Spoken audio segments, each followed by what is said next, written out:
Pas assez finisseur pour jouer numéro 9, pas assez bon pour jouer sur l'aile gauche du Real Madrid, leader déchu en équipe de France, a échoué à ramener le PSG en finale de la Ligue des Champions, dépassé par ses concurrents de la nouvelle génération en plus de problèmes extrasportifs.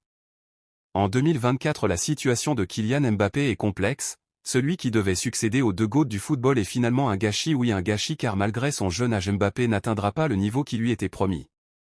Celui qui devait être la star du Real Madrid est finalement devenu un lieutenant, une star comme une autre au sein du plus grand club de l'histoire, alors que depuis 2017 il est annoncé comme le futur grand attaquant du Real.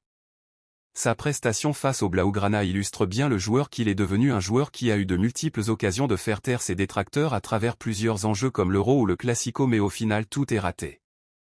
Après avoir terminé son aventure en demi-teinte à Paris, son choix de rejoindre le Real Madrid de Vinicius et de Bellingham est se tirer une balle dans le pied selon moi.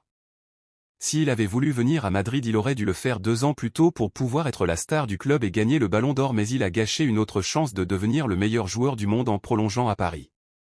Malgré sa mauvaise année 2024, Mbappé n'est pas fini, il reste un bon joueur du Real Madrid évidemment, mais cette année on voit que ce n'était pas lui le joueur de cette génération, et on voit même sûrement qu'il ne gagnera jamais le Ballon d'Or comme pour Neymar, et qu'on dira de lui qu'il fait partie des meilleurs, jamais le meilleur du monde.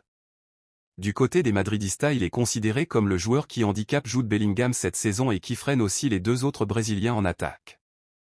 Sa performance dans le Classico, qui devait faire qu'il se rachète aux yeux des supporters du Real, était un véritable désastre.